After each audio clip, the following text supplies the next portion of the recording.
আজকে আমরা পড়ব দ্রবণের যে অংশে দ্রবণের গাঢ়ত্ব পর্যন্ত হয়েছে তারপর থেকে। দ্রবণের গাঢ়ত্বে যেটা আমরা লাস্টে যেটা দেখেছি নর্মালিটি থেকে কিভাবে মোলারিটিতে যায়, বা নর্মালিটি বা মোলারিটি দেওয়া থাকলে তাদের ভর আয়তন কিভাবে প্রকাশ করা যাবে, বা আয়তন আয়তন কিভাবে প্রকাশ করা যাবে, বা ভর ভর তাদের এইরকম গাঢ়ত্ব কিভাবে আমরা দুটো তিনটা অঙ্কের সাহায্যে আমরা জানার চেষ্টা করি। দেখা যাক, যেমন একটা যদি উদাহরণ আমি টানতে পারি, এটা দেখা যাক। যদি আমরা একটা উদাহরণ টেনে দেখতে পারি, ধরা যাক কোশ্চেনটা আছে HNO3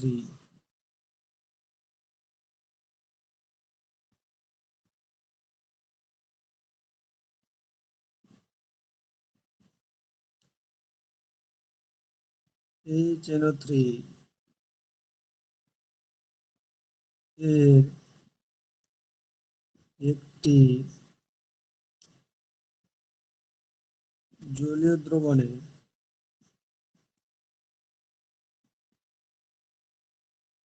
47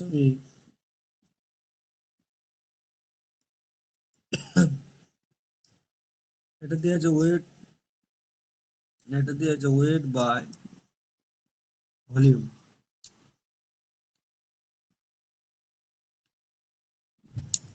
HNO3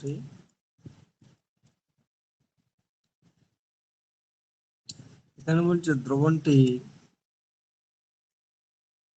নর্মালিটি, এরকম বহু উদাহরণ আছে সব বইতে। নর্মালিটি যেহেতু W/V আমরা জানি W/V সমান দ্রাবের ভর, এটা গ্রামে প্রকাশ করতে, বাই দ্রবণের আয়তন গুণিত। তাহলে আমরা বলতে পারি যে 47.5 গ্রাম HNO3 আছে,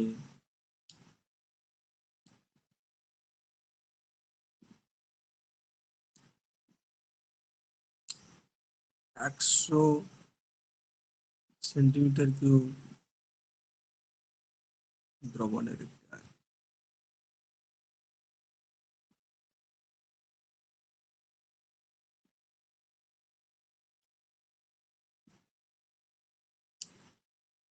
আবার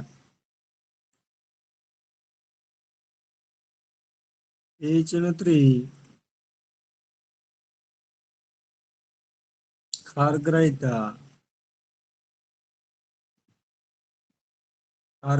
সমান, যেহেতু একটি প্রতিস্থাপনযোগ্য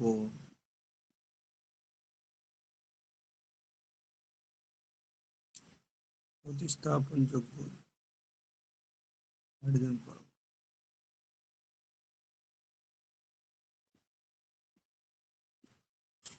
তাহলে HNO3 আণবিক ভর সমান,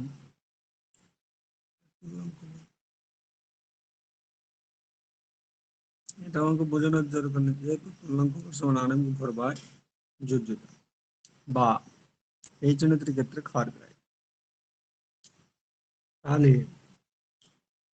47.5 গ্রাম HNO3 এর সমান 47.5 বাই 63, 0.754 গ্রাম তুলা।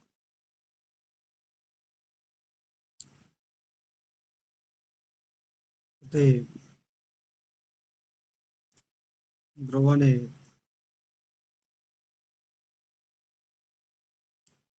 নর্মালিটি সমান 0.754 বাই 100 গুণিত 1000 সমান 7. এখানে আমাকে 1000টা গুণ করার কারণ হলো যেহেতু 100 সেন্টিমিটার দ্রবণ, আমাকে যেটা নর্মালিটির সংজ্ঞা আছে যে 1000 ml বা 1 লিটার দ্রবণের দ্রাবের যত গ্রাম তুলনাঙ্ক ভার থাকে সেটাই হলো তার দ্রবণের নর্মাল। অতএব দ্রবণের নর্মালিটি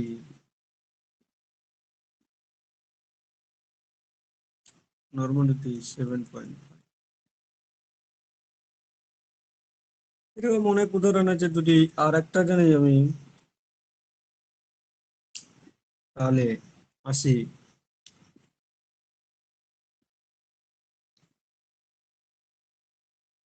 আরো উদাহরণ আছে, যদি একটু ছোট উদাহরণটা নিই। একটি জলীয় দ্রবণে মোলাল গাঢ়ত্ব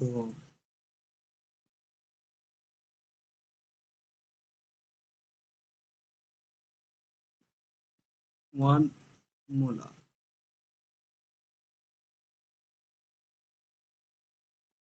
তাহলে ওই দ্রবণে দ্রবীভূত দ্রাবে মোল ভগ্নাংশ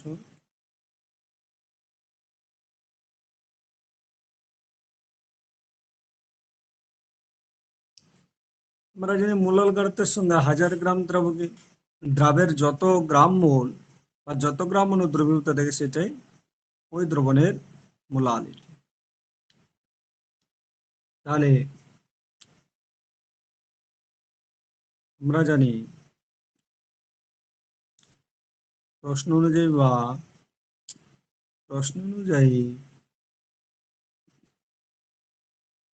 1000 গ্রাম জলে দ্রাবে মোল সংখ্যা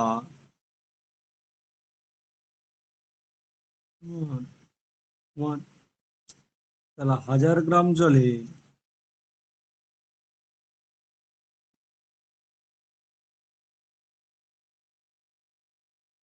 জলে মোল সংখ্যা সমান 1000/18। জলের আণবিক গুরুত্ব দিয়ে ভাগ করতে হবে, তাহলে 55.55 মোল। তাহলে মোটামুটি দুটোরই মোল সংখ্যা বেরিয়ে গেল। তাহলে দ্রবণে মোট মোল ভগ্নাংশ দ্রবণে মোল ভগ্নাংশ সমান দ্রাবকের মোল ভগ্নাংশ যুক্ত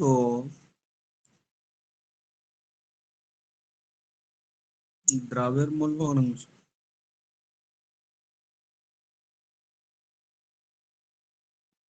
সমান আমরা পারি 1 প্লাস 55.55 56.5।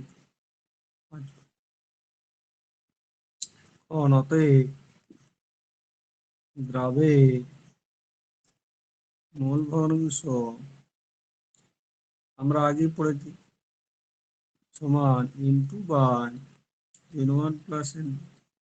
তাহলে আমরা 1/56.55 উত্তর আসবে 0.017।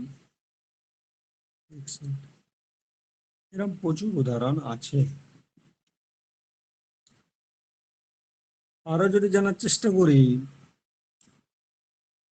যে দ্রবণের মোল ভগ্নাংশ, দ্রবণের যে কোনো উপাদানের একটি মোল ভগ্নাংশ দেওয়া থাকলে দ্রবণটির মোলাল গাঢ়ত্ব বা মোলারিটি কত? একটা উদাহরণটা না যা যে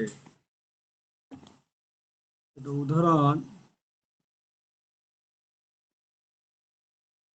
উদাহরণ পাওয়া যায়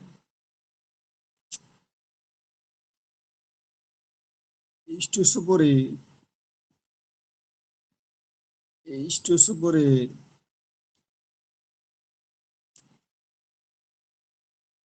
একটি জলীয় দ্রবণে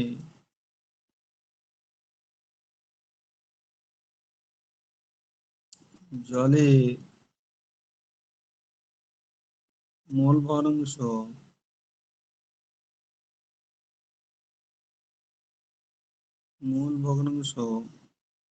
0.66 হলে দ্রবণটি মোলালিটি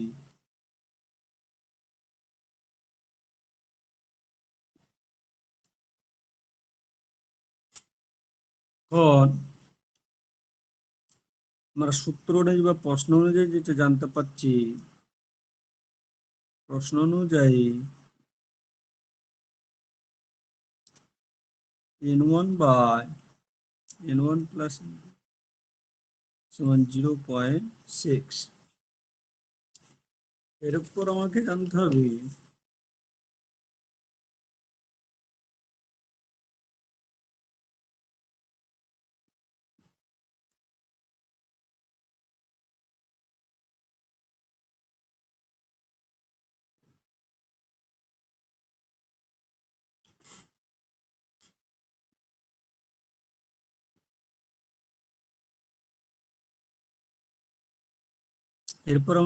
হবে যে n1 বাই n2 এর মান আমার কত।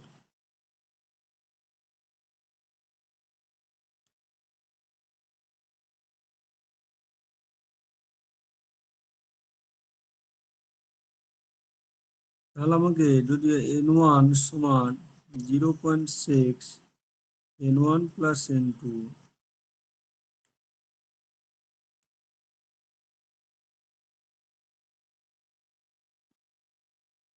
n1 সমান 0.6 n1 প্লাস 0.6, তাহলে n1 মাইনাস 0.6 n1 সমান 0.6 সমান 0.4 n1 সমান 0.6। তাহলে আমরা বুঝতে পারছি এখান থেকে n1 এর মান সমান 0.6 বাই 0.4, তাহলে সমান 1.5।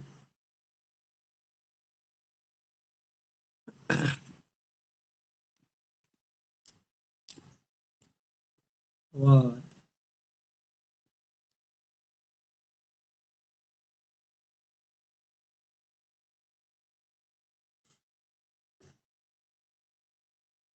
জলের পরিমাণ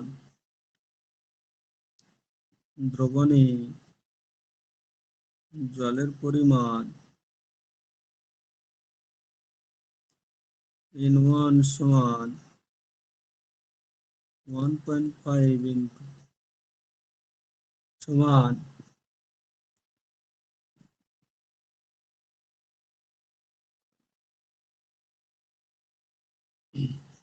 1.5 ইন্টু ইন্টু গুণিত 18 গ্রামে ট্রান্সফার সমান 27 গুণিত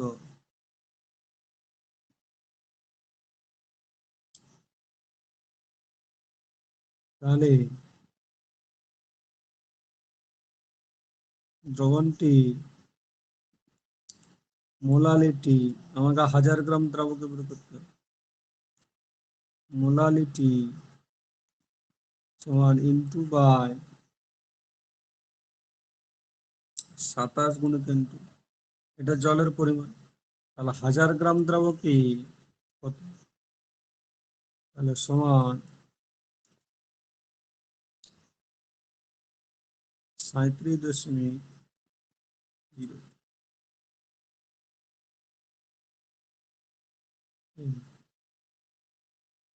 কারণ কোশ্চেনটা হচ্ছে এখানে ইনপুট পরিমাণটা, ইনপুট হলো মোল সংখ্যা, এটা একটু জেনে রাখা দরকার। এটা হলো দ্রবের মোল সংখ্যা বা গ্রাম অণু। এটা মোটামুটি কি ঠিক আছে, মোটামুটি ধরন পাওয়া যাবে বিভিন্ন বইয়ে, সলভ করা যায়। এরপর আমরা আসবো দ্রবণের তরলে, তরলে গ্যাসের দ্রব্য। আমি যদি এই ছবিটার দিকে তাকাই,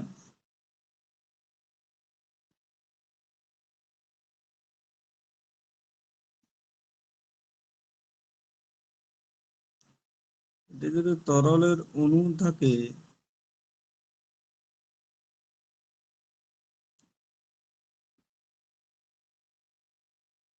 আর এগুলো যদি গ্যাসীয় অণু হয়,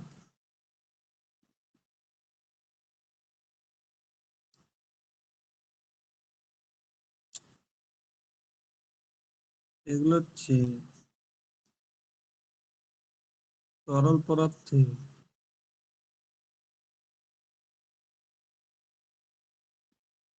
এগুলো হচ্ছে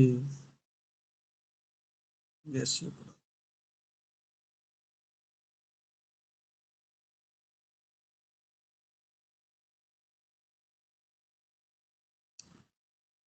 আমাদের এখানে কিন্তু তরলে গ্যাসের দ্রাব্যতা এই আলোচনা করার সময়, তরলে গ্যাসের দ্রাব্যতা আলোচনা করার সময় দুটো কথা আমাদেরকে মনে রাখতে হবে। যদি কোনো বদ্ধ পাত্রে যদি গ্যাসীয় পদার্থ তরল পদার্থের সংস্পর্শে আসে, তাহলে ওখানে দুটো ঘটনা ঘটবে, একটা দ্রবীভবন, একটা হচ্ছে দ্রবীভবন,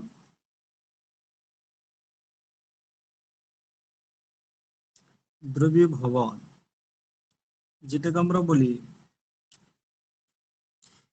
ঘনীভবন।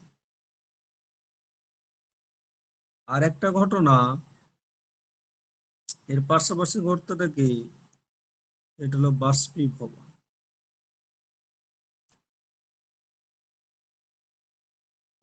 তরলে গ্যাসের দ্রব্যটা দুটো জিনিস ঘটবে, একটি বদ্ধ পদার্থে যদি গ্যাসীয় পদার্থ রাখে, গ্যাসীয় অবস্থা থেকে তরল অবস্থা রূপান্তর হয়, আরেকবার তরল অবস্থা থেকে বাষ্পীয় দশায় রূপান্তর।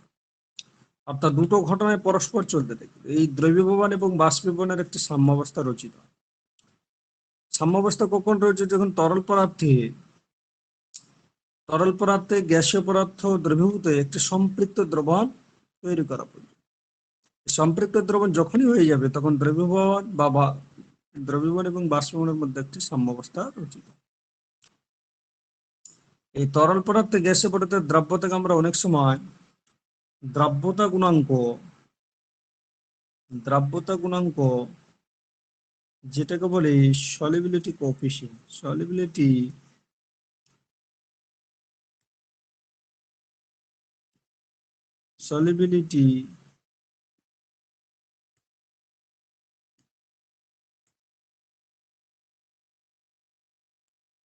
সলিবিলিটি কোএফিসিয়েন্ট,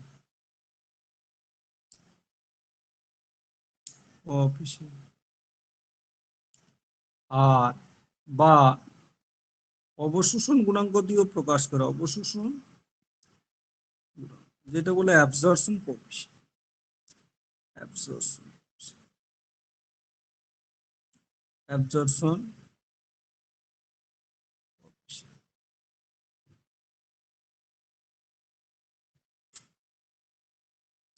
নির্দিষ্ট পরিমাণ কোন তরল পদার্থে স্থির উষ্ণতা, যদি নির্দিষ্ট পরিমাণ কোন তরল পদার্থের দ্রাবকের মধ্যে গ্যাসীয় পদার্থ দ্রবীভূত হয়ে যদি সম্পৃক্ত দ্রবণ তৈরি করে, তাকে বলা হয় ওই দ্রবণে গ্যাসের দ্রব্য। আর একবার যদি বলি, এখানে দ্রব্যতা যে সংজ্ঞা, যে স্থির উষ্ণতা, নির্দিষ্ট পরিমাণ কোন তরল দ্রাবকের সর্বাধিক যত পরিমাণ গ্যাসীয় পদার্থ দ্রবীভূত হয়ে সম্পৃক্ত দ্রবণ তৈরি করে, অর্থাৎ সম্পৃক্ত দ্রবণ, এই সংঘাতে সম্পৃক্ত দ্রবণ তৈরি করে বা উৎপন্ন করে ওই উষ্ণতায় ওই পরিমাণ নির্দিষ্ট দ্রাবকের দ্রব পদার্থটি দ্রাব্য। আবার দ্রাব্য থেকে দ্রাব্যতা গুণাঙ্ককে প্রকাশ করে। দ্রাব্যতা গুণাঙ্ক হলো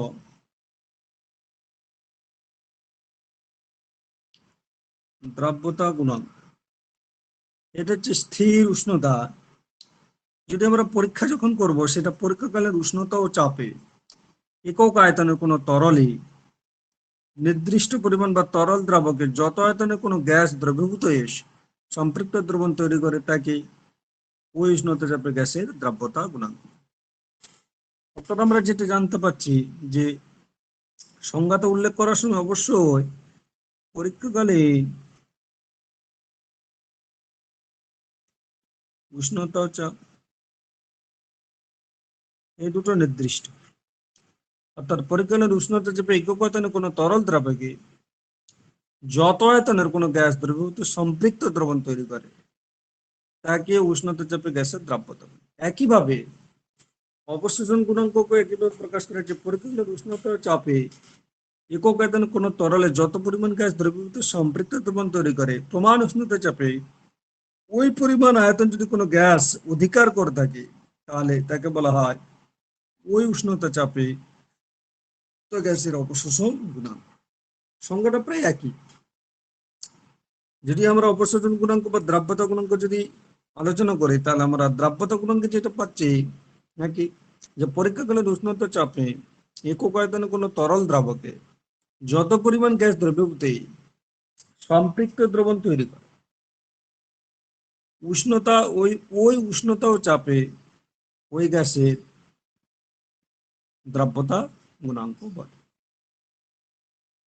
অবশোষণ গুণাঙ্ক তো প্রায় একই, যে পরীক্ষাকালীন উষ্ণতা ও চাপে সেটা 1 অ্যাটমসফিয়ার চাপ হতে পারে, আর পরীক্ষাকালীন উষ্ণতা চাপ 1 অ্যাটমসফিয়ার চাপেই করা।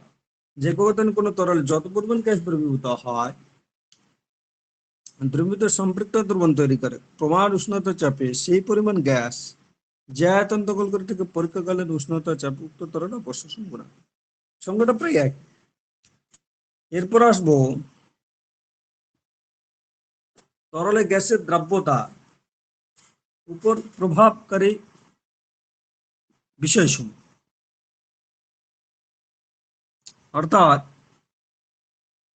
তরলে গ্যাসের দ্রাব্যতার উপর কি কি বিষয় নির্ভর করে।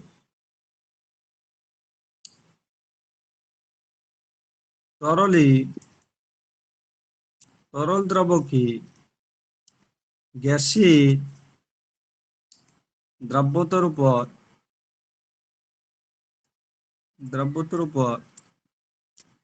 প্রভাবকারী বিষয়। আমাদের এখানে সব গ্যাসকে কিন্তু সহজেই তরল দ্রাবকে দ্রবীভূত করা যায় না। আবার কিছু কিছু গ্যাসীয় পদার্থ যেটা সহজেই তরলে দ্রবীভূত হয়। কিছু কিছু গ্যাস আছে যাদের আন্তরাণবিক আকর্ষণ বল একদম নেই। আন্তরাণবিক আকর্ষণ বল, এটা আমরা পড়েছি। আন্তরাণবিক আকর্ষণ বল অর্থাৎ যে গ্যাসীয় পদার্থের অণুগুলোর মধ্যে পরস্পর আকর্ষণ বল কম তাদের ক্ষেত্রে সহজে তরলে পরিণত করা যায় না। যেমন হাইড্রোজেন, হিলিয়াম, এটা হচ্ছে আন্তরাণবিক আকর্ষণ বল, এদের ক্ষেত্রে কম, এদেরকে তরলে পরিণত করা যায় না। অর্থাৎ গ্যাসীয় পদার্থ সহজেই তরলে পরিণত করা যায়, সহজেই তরলে পরিণত করা যায়। আবার কিছু কিছু গ্যাস আছে যাদের আন্তরাণবিক আকর্ষণ বল আছে তাদেরকে তরলে পরিণত করে। আন্তরাণবিক আকর্ষণ বল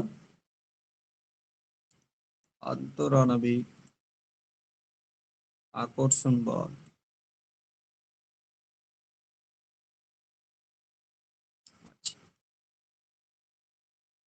যেমন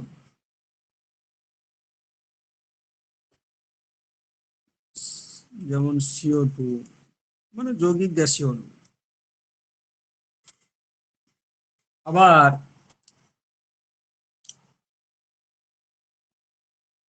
কিছু কিছু গ্যাসীয় পদার্থ আছে যারা সহজে তরলে দ্রবীভূত হয়, যেমন HCl, NH3।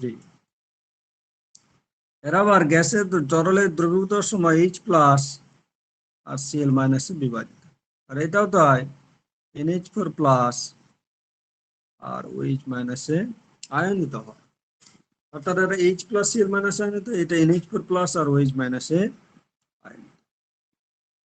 এটা গেল, এটা হলো আন্তরাণবিক আকর্ষণ বলের কেস। এরপর আসি উষ্ণতার প্রভাব।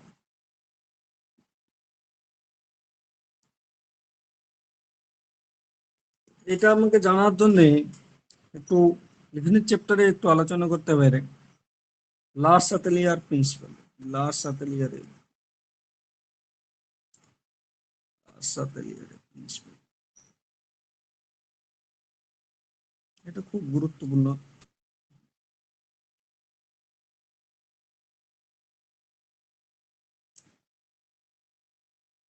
অর্থাৎ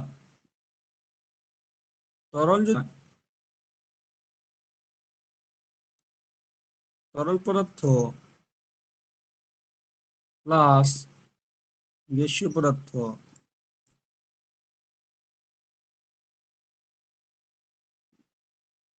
এটা যদি আমরা তরলকে দ্রাবক আর গ্যাসীয়কে যদি দ্রাব ধরা হয়, তাহলে দ্রবণে দ্রবীভূত দ্রবীভূত গ্যাসে সম্পৃক্ত।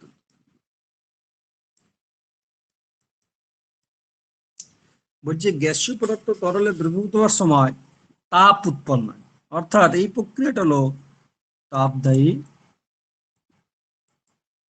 প্রক্রিয়া। আমরা মোটামুটি থার্মোডাইনামিক্সে যেটা জেনেছি, অর্থাৎ তাপদায়ী প্রক্রিয়া ডেল সমান নেগেটিভ। আর তাপগ্রাহী প্রক্রিয়া ডেল সমান। বলছি তরলে গ্যাসের দ্রবীভূত হওয়ার সময় এই প্রক্রিয়াটা হচ্ছে তাপদায়ী প্রক্রিয়া। তাহলে লার্জ-সাতেলিয়ারের নীতি অনুযায়ী আমরা যেটা জানি যে উষ্ণতা বাড়ালে এই ক্ষেত্রে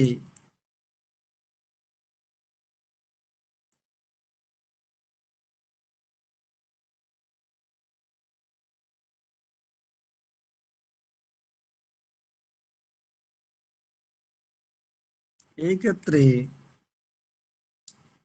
জায়গাটা নেই, এই ক্ষেত্রে সাম্যাবস্থা সাম্যাবস্থা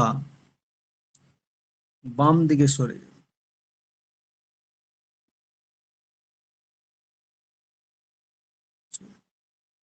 অর্থাৎ গ্যাসের দ্রাব্যতা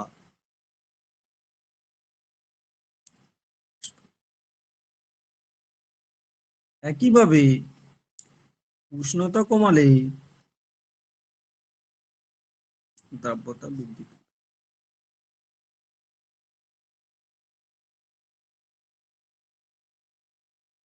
আবার চাপের ব্যাপারে আলোচনা করলে চাপ বাড়ালে গ্যাসের দ্রাব্যতা বৃদ্ধি পায়। গ্যাসের দ্রাব্যতা, চাপ কমালে গ্যাসের দ্রাব্যতা।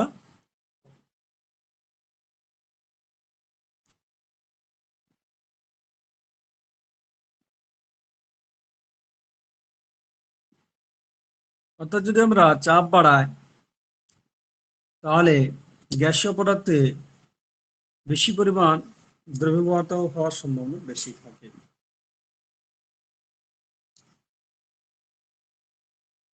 তরলে গ্যাসের দ্রব্যতা সংক্রান্ত বিজ্ঞানী উইলিয়াম হেনরি এটা সূত্রের অবতারণা করে, সেটা হচ্ছে হেনরি সূত্র। হেনরি সূত্র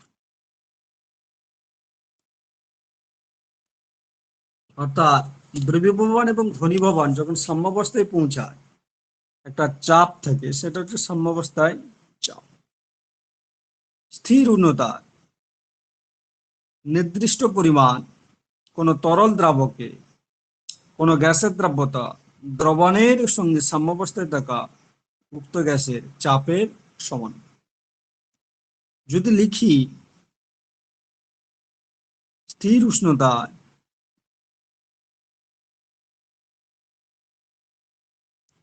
কোন তরল দ্রাবকে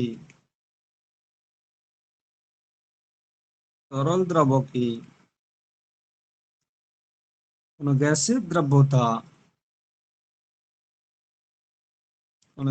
দ্রব্যতা দ্রবণের সঙ্গে সাম্যাবস্থায় থাকা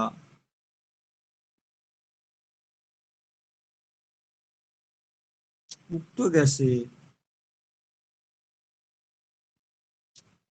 চাপের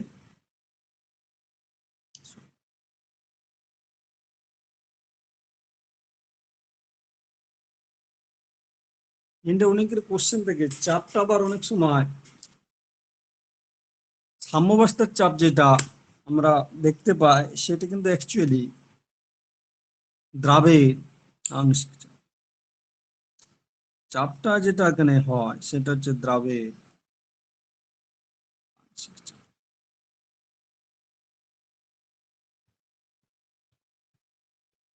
কারণ অ্যাকচুয়ালি আমরা দ্রবণে দ্রবীভূত সময় দ্রাবকে একক অণুর পৃষ্ঠতলে দ্রাবক অণুর যে চাপ সৃষ্টি করে সেটাই হলো আংশিক চাপ।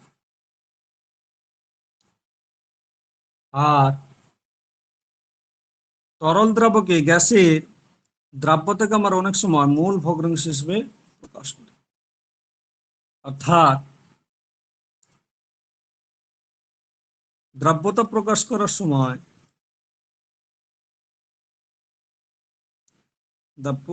প্রকাশ করা হয় দ্রবীভূত গ্যাসের মূল ভগ্নাংশ, যেটা এক্স ধরো, এটা ছোট পি।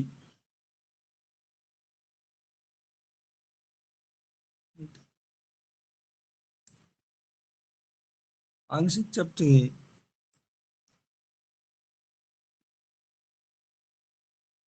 ছোট হেনরি সূত্র অনুসারে তাহলে দ্রাব্যতা উক্ত গ্যাসের চাপের সমান, বা পি ভ্যারিয়াস বা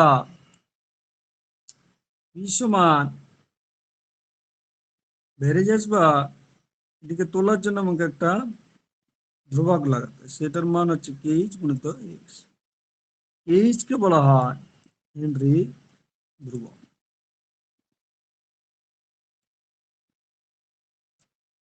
যেটা কিন্তু তরল দ্রাবকে প্রকৃতি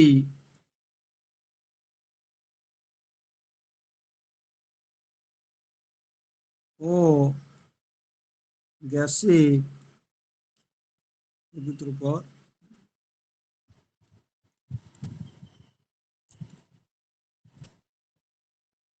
এক্স এর, যেহেতু এক্স একটি একক বিহীন রাশি,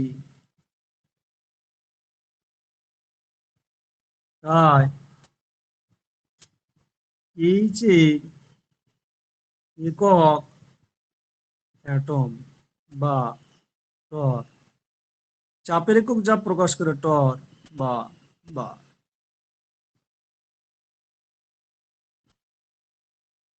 আরো আছে যে কেইচ এ কে উষ্ণতা বৃদ্ধি করলে এইচ এর মান উষ্ণতা বৃদ্ধি পেলে বৃদ্ধি পায়। উষ্ণতা বৃদ্ধি পেলে এইচ এর মান বৃদ্ধি পায়।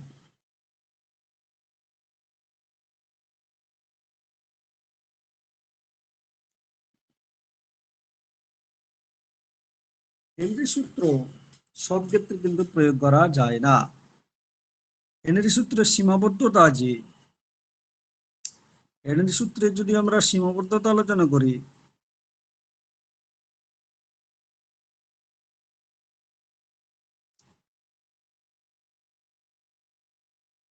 গ্যাসীয় পদার্থ যদি তরল দ্রাবকে দ্রবীভূত হওয়ার সময় যদি যৌগ গঠন করে, তাহলে প্রযোজ্য না।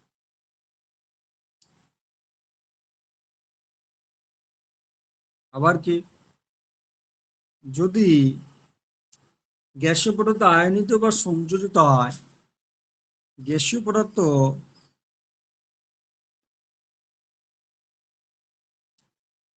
সংযোজিত বা বিয়োজিত হয়, আলো প্রযোজ্য। আলো প্রযোজ্য। আরো পারি লঘু দ্রবণের ক্ষেত্রে,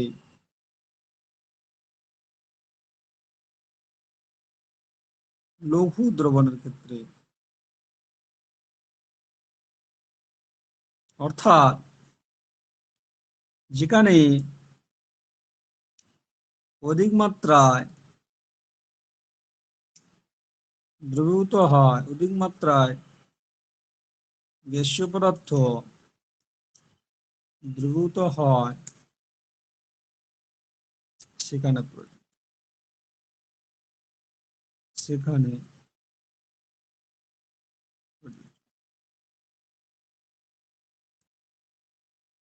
যেমন লিকুইড NH3, যাকে আমরা লাইকার অ্যামোনিয়াম বলি, এর ক্ষেত্রে হেনের সূত্র প্রয়োগ নয়। হেনের সূত্রের কয়েকটি ব্যাখ্যা আমরা মোটামুটি সবাই জানি, যে আমরা সোডা ওয়াটার প্রস্তুত করার সময়, মানে পানীয় জল প্রস্তুত করার সময়, আমরা এটা জানি, পানীয় কোল্ড ড্রিঙ্ক ওয়াটার প্রস্তুত করার সময় এটা জানি যে সোডা ওয়াটার প্রস্তুত করার সময় উচ্চ চাপে CO2 গ্যাসকে লিকুইডে পরিণত করা বা তরলে রূপান্তরিত করা। আবার চাপ যদি কমে যায়, হেনরি সূত্র অনুসারে চাপ যদি কমে যায়, তাহলে গ্যাসীয় পদার্থ দ্রাব্যতা কমে যায়। আমরা যদি পানীয় জলের ছিপি খুলে দেখতে পাওয়া যায় চাপ কমে যাওয়ার সঙ্গে সঙ্গে ওই গ্যাসীয় পদার্থ বুদবুদ আকারে বেরিয়ে আসে। হেনরি সূত্র অনুসারে চাপ কমালে গ্যাসের দ্রাব্যতা কমে যায়। আবার একটি প্রয়োগ, ভালো রকম প্রয়োগ আছে, জলের নিচে থেকে ডুবুরি পক্ষে যখন হঠাৎ করে বেরিয়ে আসে, তার ক্ষেত্রে শ্বাসকষ্ট হয় এবং মৃত্যুমুখে অনেক সময় পতিত হয়। তার কারণটাও তাই, জলের নিচে শ্বাসক্রিয়া সম্পন্ন করার জন্য স্বয়ংক্রিয় যন্ত্রে বায়ু ভর্তি করা, অর্থাৎ চাপ প্রয়োগ করে বায়ু ভর্তি করা। বায়ুর মধ্যে সবচেয়ে বেশি থেকে N2 গ্যাস, 80% N2 গ্যাস দ্রবীভূত হয়, অর্থাৎ ডুবুরির যে রক্তরস বা দেহরসে, রক্তরসে বেশি মাত্রায় দ্রবীভূত। ডুবুরি যদি হঠাৎ করে উপরে উঠে আসে, তখন চাপ কমে যায়। চাপ কমে যাওয়ার সঙ্গে সঙ্গে N2 গ্যাসের দ্রাব্যতাও, তখন দেহের যে রক্ত প্রবাহী নালী আছে তাতে অত্যধিক চাপের সৃষ্টি হয় এবং দেহের রক্ত প্রবাহ গুরুতরভাবে বিঘ্নিত হয়। সেই কারণেই ডুবুরিদের ক্ষেত্রে বায়ুর পরিবর্তে 80% হিলিয়াম এবং 20% O2 গ্যাসের মিশ্রণ ব্যবহার করা স্বয়ংক্রিয় শ্বাসযন্ত্র। কারণ আমরা N2 গ্যাসের দ্রাব্যতার তুলনায় হিলিয়াম গ্যাসের দ্রাব্যতা অনেক কম। আরো একটা উদাহরণ আছে, পর্বত আরোহণের সময় কখনো কোনো পর্বতারোহীরে শ্বাসকার্যের সমস্যা উপলব্ধ হয়। একইভাবে যে গ্যাসের চাপ কমে গেলে গ্যাসের দ্রাব্যতা, সেরকম পর্বতের যত উঁচুতে উঠে যায় অক্সিজেন গ্যাসের আংশিক চাপ অনেক কম হয়, ফলে পর্বতের উচ্চ উচ্চ স্থানে রক্তে দ্রবীভূত অক্সিজেন গ্যাসের গাঢ়ত্ব কম। রক্তে দ্রবীভূত অক্সিজেনের গাঢ়ত্ব কম হওয়ার সঙ্গে সঙ্গে পর্বতের অক্সিজেনের অভাব সৃষ্টি, সেক্ষেত্রে দুর্বলতা কোথায়? শ্বাসকষ্ট। তাহলে আমাদের হেনরি সূত্রের তিনটে প্রয়োগ আমরা জানতে। একটা হচ্ছে সোডা ওয়াটার প্রস্তুত করার সময়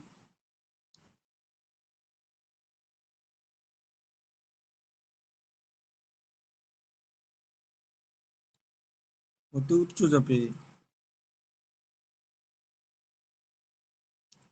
CO2 গ্যাস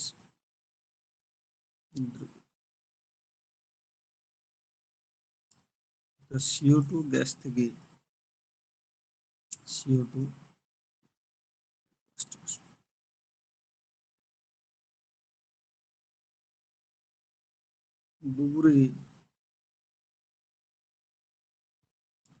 ডুবুরির পক্ষে হঠাৎ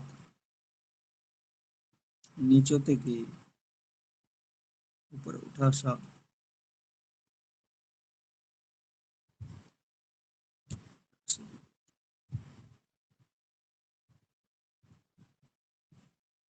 কি পর্বত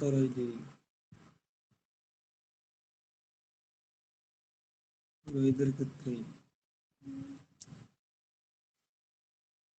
শ্বাসকার্যে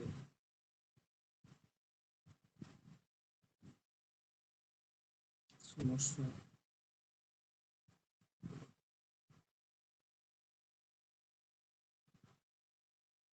এর সূত্র মোটামুটি একটু উদাহরণ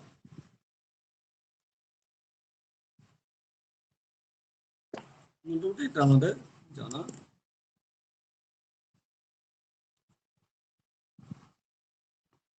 এতদূর পর্যন্ত থাকবে।